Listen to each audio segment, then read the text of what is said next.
What's going on, guys? It's Jesus again, coming at you with part 2 to my previous video, and I'm just gonna talk about, like I said in my last video, I have a check engine light code, if I'm not mistaken, P1602, and that's for transmission control module.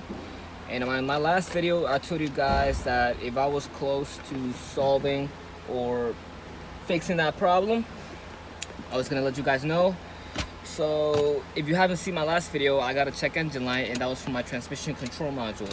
And to make it short, my car was flooded, and the car, way before the flood, the car ran completely fine. But after the flood, that's when the check engine light popped up and my transmission started slipping on me.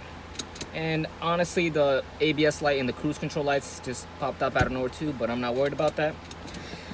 So once that, yeah, my transmission started slipping, and if you have that code, check engine light code, especially for our Hyundai, I'm just gonna let you know.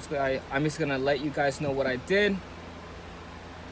So, like I said before, my check engine light was blinking, so that's how I knew that maybe there was a shortage somewhere. So what I did is I wasn't gonna go straight ahead and replace my computer, the control module. So I started off small.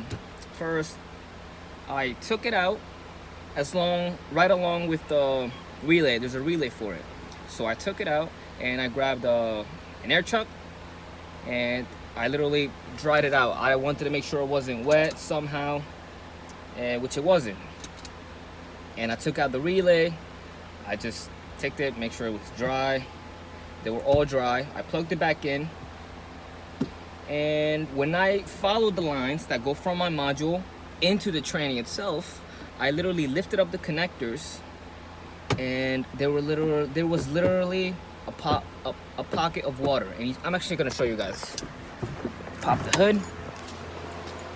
So from the connectors that go to my module, from my module to my transmission, let me show you guys, which is literally this cable right here goes straight to my module. So you have 1, 2, and 3. I took all of these out, and there was literally pockets of water literally sitting right on the connector. And once I grabbed the air hose with an air chuck and I blew it all out, and then I grabbed the heat gun and I literally just wandered it around. I plugged them back. No, actually, I'm lying. I wandered them out. I grabbed each connector and I put it some dielectric grease just to have a better connection, help with humidity or whatever. And once I plugged them back in, and then plugged my battery back on, the check engine light never came back. So like I said before, it was just a bad connection, and my car ever since then ran perfectly fine. But one thing I thought about is that since I knew there was a relay, I didn't want, maybe the relay overheated, maybe it could have possibly blown, I don't know. But just to be on the safe side, I'm replacing the relay, and $20 is better than having to buy a $300 computer. In other cases, it could be more for other people, because I get it cheaper because I work for a company. So yeah, in other words, since I went through a flood, obviously, all my connectors right on the transmission were wet, and that gave me a bad connection. In other words, from my control module to my transmission, they weren't connecting properly. Therefore, that caused my transmission to slip. Me, right off the bat, I thought my computer got wet. I looked at it, it was not wet, it was dusty, and it was completely dry. So yeah, I hope you guys found this video helpful. And if you guys have any question, if I maybe missed, I know I could talk a little fast. But if I missed something that you guys didn't understand, just let me know. So once again, this was for check engine light P1602 computer transmission control module. And yeah, but like I said, if you guys been through the same thing, always start off small.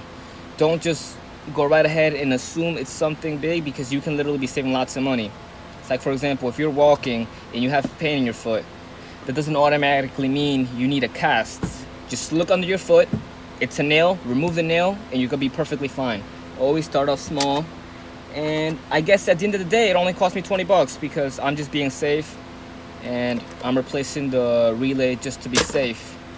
Actually, and if you guys don't know where your transmission control module is, I'm gonna show you. It's literally under the dash, right next to the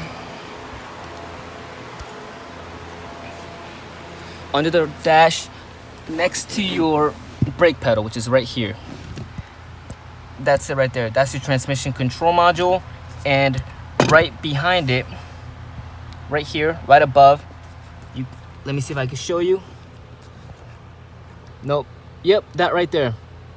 That connector right there plugs into your relay. So right on top, there's a screw that removes the relay, and then you just unplug it. Let me show you what the relay looks like. I'm sure you guys know what a relay looks like, but that's the relay. These are my teeth. That's it. So a screw goes right there.